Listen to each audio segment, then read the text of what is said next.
برادران اسلام، السلام علیکم ورحمۃ اللہ وبرکاتہ۔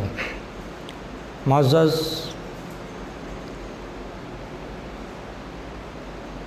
آپ حضرات کی خدمت میں اس وقت چند ضروری باتیں 3 پوائنٹ پر مجھے کرنی ہیں۔ اس وقت پوری دنیا ایک وبائی مرض کرونا وائرس کے نام سے جو وبائی مرض پھیلا ہے اس میں مبتلا ہے، اور اسی وبائی مرض کے درمیان رمضان المبارک کا پورا مہینہ گزر گیا۔ اب عن قریب عید آنے جا رہی ہے، اور عید کا ایک اہم رکن 2 رکعت نماز ادا کرنا ہوتا ہے۔ اس سلسلے میں بہت سارے احباب کی جانب سے سوالات کیے جا رہے ہیں کہ اب کیا گھروں کے اوپر، گھروں میں، اپنے گھروں کی چھت پر یا دوسرے مقامات پر، مسجد سے باہر یا عیدگاہ سے دوسری جگہ پر نماز عید ادا کی جا سکتی ہے یا نہیں؟ اس سلسلے میں مجھے نماز ادا کی جا سکتی ہے یا نہیں، اس کی پورا طریقہ، اس کی ترتیب بتانی ہے۔ اس سے پہلے چند باتیں آپ حضرات سے عرض کرنا ہے۔ ایک تو یہ کہ ہم جانتے ہیں کہ ہمارے ملک کا میڈیا، خصوصی طور پر الیکٹرانک میڈیا ہو یا وہ پرنٹ میڈیا ہو، اور سوشل میڈیا پر بھی کچھ شر پسند عناصر اس طرح کے ہیں جو مسلم سماج اور مسلم معاشرے کو بدنام کرنے کے تعلق سے کوئی بھی موقع اپنے ہاتھ سے نہیں جانے دے رہے ہیں۔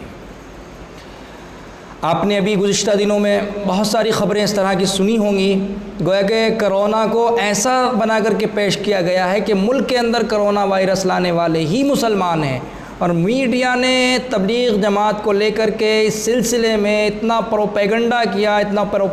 کیا کہ وہ خبریں نیشنل نہیں انٹرنیشنل بن گئیں، اور ملک کے ہمارے وطنی بھائیوں کے ذہن میں مسلمانوں کے خلاف اتنا زہر میڈیا کے ذریعے سے بھرا گیا جس کا کوئی جواب نہیں ہے، اور اس کے بہت سارے نمونے آپ کے سامنے دیکھنے کو مل بھی چکے ہیں کہ میڈیا کے زہر افشانی کی وجہ سے کیا نقصان ملت کو جھیلنا پڑ رہا ہے، اور یہ نقصان صرف مسلمانوں کو ہی نہیں بلکہ پورے ملک کو یہ نقصان میڈیا کے زہر کی وجہ سے جھیلنا پڑا ہے۔ اب اس موقع پر ہماری بہت ساری مسلم تنظیمیں، سیاسی سماجی تنظیمیں، مسلم کے جو رہنما ہیں، مسلمانوں سے بار بار اور خصوصی طور پر خواتین سے ایک اپیل کی جا رہی ہے کہ اس عید کو نہایت سادگی کے ساتھ میں منائیں، کسی طرح کی کوئی شاپنگ نہ کریں، جس کے پاس میں جو کپڑے ہیں وہ کپڑے زیب تن کریں، وہی کپڑے پہنے جائیں،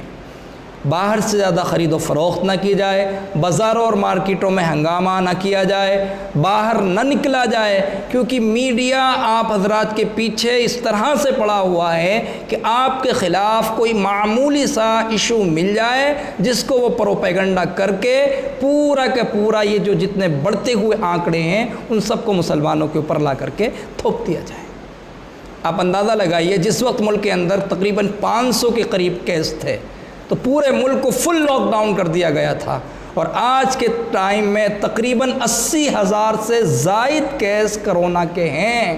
آپ کو چھوٹ دی جا رہی ہے، یہ چھوٹ کیوں دی جا رہی ہے؟ ذرا سمجھداری سے تنہائی میں بیٹھ کر کے اس کو سوچئے گا کہ آخر یہ چھوٹ کیوں دی جا رہی ہے؟ آپ کے رمضان کے مہینے کے احترام میں چھوٹ نہیں ہے، بلکہ میڈیا عید کے بعد جو آنکڑے پیش کرے گا اور حکومت جو آنکڑے پیش کرے گی وہ آپ اس کو سوچ نہیں سکتے۔ اس لیے خدا کے واسطے آپ حضرات گھروں کے اندر رہیں، شاپنگ کے لیے نہ نکلیں، جو ضروری سامان ہے کھانے پینے کا، اور حکومت کی طرف سے اور جو ماہرین طب ہیں ان کی طرف سے جو ہدایات دی گئی ہیں کہ ایک فاصلہ بنا کر کے رہیے، اس فاصلے کے تحت باہر نکلیں، اور چہرے پر ماسک لگا کر کے نکلیں، لوگوں سے ملنا جلنا نہ ہو، ہاتھ نہ ملائیں، گلے نہ ملیں، ان تمام چیزوں کی جو بھی ہدایات ہیں اس پر پوری طرح سے کاربند ہو جائیے۔ اب عید کی نماز کا مسئلہ ہے۔ ایک تو یہ کہ ابھی سے ہم یہ طے کر لیں پہلے کہ ہم عید کی کوئی شاپنگ نہیں کریں گے، کسی شاپنگ کے لیے ہمارے گھر کی خواتین نہیں جائیں گی۔ مرد حضرات کی ذمہ داری ہے گھر کے بڑوں کی کہ اپنے بچوں کو، اپنے عورتوں کو کسی بھی طرح مارکیٹ میں نہ جانے دیں۔ آپ کے پاس جو کپڑے ہیں عید کے لیے لازمی نہیں ہے کہ آپ مارکیٹ سے بالکل نیا جوتا، نئے کپڑے، نئی ٹوپی خرید کے لائیں وہی پہنیں۔ آپ کے پاس میں پہلے سے جو کپڑے موجود ہیں ان میں جو سب سے زیادہ نیا اور اچھا جوڑا ہو وہ زیب تن کر لیں، وہ پہن لیں، بس یہ کافی ہے۔ آپ اندازہ لگائیے ہماری مساجدیں بند، رمضان کے اس مبارک مہینے میں جو مسجدیں فل بھرتی ہیں، لوگوں کو جگہ نہیں ملتی، ایسے موقع پر مسجدوں کے اندر قفل پڑے ہوئے ہیں، لاک پڑے ہوئے ہیں، 4 اور 5 لوگوں کو پرمیشن مل رہی ہے، بعض مقامات پر مسجدوں کے اندر اذان نہیں ہوئی۔ یہ تو رونے کا مقام تھا ہمارے لیے۔ اب اس موقع پر ہم خوشیاں منائیں گے، اچھے اور نئے کپڑے پہنیں گے، کیسے ہماری روح، ہمارا ضمیر کیسے گوارا کر جائے گا؟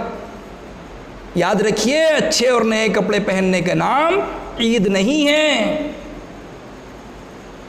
اچھی طرح سے ذہن نشین کر لیجئے، بلکہ عید تو جو اللہ تعالیٰ نے یہ نعمتوں کا، یہ برکتوں والا یہ مہینہ بھیجا تھا، اس مہینے کے جو روزے رکھے گئے تھے اس کے شکرانے کے طور پر دوگانہ نماز ادا کرنے کا نام تھا، یہ خوشی کا دن تھا۔ بہرحال اب اس خوشی کو، اب اس میں ہوش میں رہیے، کسی طرح کی آپ حضرات کی طرف سے غیر ذمہ دارانہ حرکت اگر ہو گئی، میڈیا فوراً اس کو اچک کر کے انٹرنیشنل نیوز بنانے کے لیے آپ کی حرکتوں کو تیار بیٹھا ہے۔ تو اس لیے آپ کو بہت محتاط رہنا ہے، احتیاط کے ساتھ رہنا ہے، باہر نہیں نکلنا ہے۔ اب آئیے میں بتا دیتا ہوں چند چیزیں عید سے متعلق۔ لوگ سوالات بھی کر رہے ہیں کہ عید پر ہمیں کیا کرنا چاہیے۔ اس سے متعلق سب سے پہلی چیز یہ ہے کہ عید کے موقع پر 2 رکعت نماز واجب عیدگاہ میں ادا کی جاتی ہے، یا شہر کی جامع مسجد میں ادا کی جاتی ہے جہاں جمعہ ہوتا ہے۔ عید کی نماز کے وہی مختصر یہ کہ وہی مسائل ہیں جو مسائل جمعے کی نماز کے لیے ہیں، البتہ اتنا فرق ہے کہ عید کی نماز میں اور جمعے کی نماز میں، جمعے کی نماز میں خطبہ ہوتا ہے وہ نماز سے پہلے دیا جاتا ہے جو واجب ہے، اور عید کی نماز میں خطبہ نماز کے بعد دیا جاتا ہے، خطبہ مسنونہ، 2 خطبے دیے جاتے ہیں۔ البتہ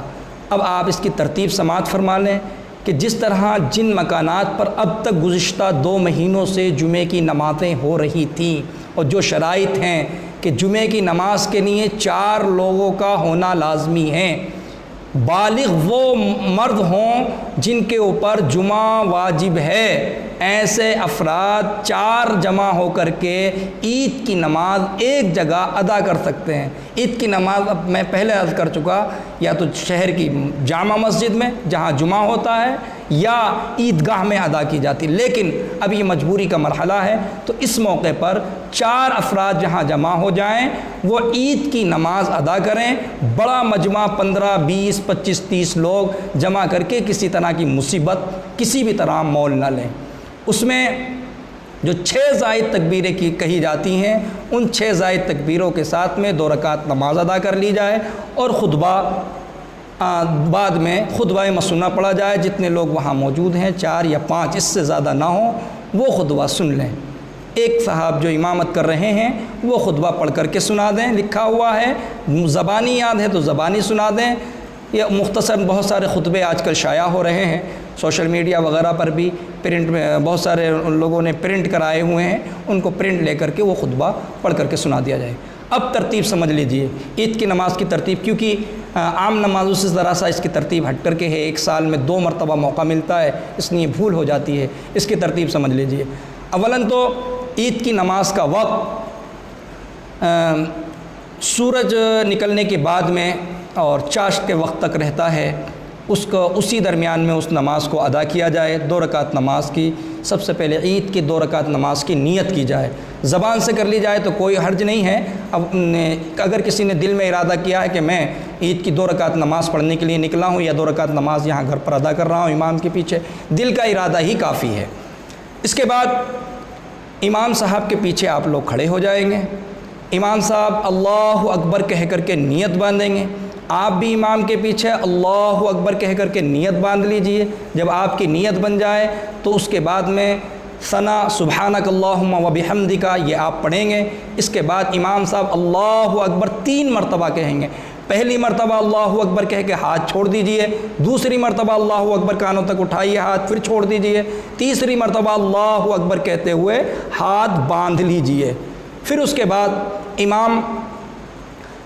سورہ فاتحہ پڑھیں گے، سورت پڑھی جائے گی، سورت کے بعد میں ایک رکعت حسب معمول ادا کی جائے گی۔ اس کے بعد دوسری رکعت شروع ہوگی، دوسری رکعت حسب معمول جس طرح امام سورہ فاتحہ پڑھتے ہیں، کوئی ایک سورت ملاتے ہیں یا چند آیتیں، سورت ملانے کے بعد میں اب جب رکوع میں جائیں گے اللہ اکبر جب امام کہیں تو آپ رکوع میں مت جائیے، کانے تک ہاتھ اٹھائیے، اللہ اکبر کہہ کے چھوڑ دیجئے، دوسری مرتبہ اللہ اکبر کہہ کر ہاتھ اٹھائیے چھوڑ دیجئے، تیسری مرتبہ اللہ اکبر کہہ کے ہاتھ اٹھائیے چھوڑ دیجئے، چوتھی مرتبہ جب امام صاحب کہیں اللہ اکبر رکوع کر لیجئے اور حسب معمول بقیہ رکعت کو پورا کیجئے۔ اس طرح 6 زائد تکبیروں کے ساتھ میں 2 رکعت نماز ادا کی جائے گی، اور پھر اس کے بعد امام صاحب اگر وہاں ممبر موجود ہے تو ممبر پر، ورنہ کوئی کرسی یا ٹیبل یا اسٹول رکھ کر کے امام صاحب خطبہ دیں گے، خطبے کے بعد میں ایک خطبے پر بیٹھ جائیں گے، پھر کھڑے ہو کر کے دوسرا خطبہ دیا جائے گا، پھر آپ لوگوں کی حسب معمول یہ نماز ادا ہو جائے گی۔ اچھا، ایک مسئلہ یہ ہے کہ اگر کہیں کوئی نماز پڑھانے والا موجود نہیں ہے، کوئی ایسا کوئی صلاحیت مند نہیں ہے جو نماز پڑھا سکے، تو وہاں کیا کرنا ہے؟ وہاں یہ کرنا ہے کہ آپ لوگوں کے پاس میں کوئی یا 4 لوگ، شرائط پوری نہیں ہو رہی، 4 لوگ نہیں ہیں یا نماز پڑھانے والا نہیں ہے، تو ایسے موقع پر آپ لوگ 4 رکعت چاشت کی نماز پڑھ لیجئے، 2 کر کے بھی پڑھ سکتے ہیں اور 4 رکعتوں کو ایک ساتھ ملا کر بھی پڑھی جا سکتی ہے۔ یہ تھی چند باتیں۔ وما علینا الا البلاغ۔ بعض حضرات کی طرف سے یہ سوال آ رہا ہے کیا خواتین عید کا خطبہ سن سکتی ہیں؟ خواتین کے لیے عید کا خطبہ سننے میں کوئی حرج نہیں ہے، اور اگر دعا مانگی جا رہی ہے بآواز بلند تو خواتین عید کی نماز میں آمین بھی کہہ سکتی ہیں، بلکہ حدیث سے بھی ثابت ہے کہ اللہ کے رسول صلی اللہ علیہ وسلم کے ساتھ میں عیدگاہ خواتین جاتی تھی، وہاں دعا پر آمین کہا کرتی تھی۔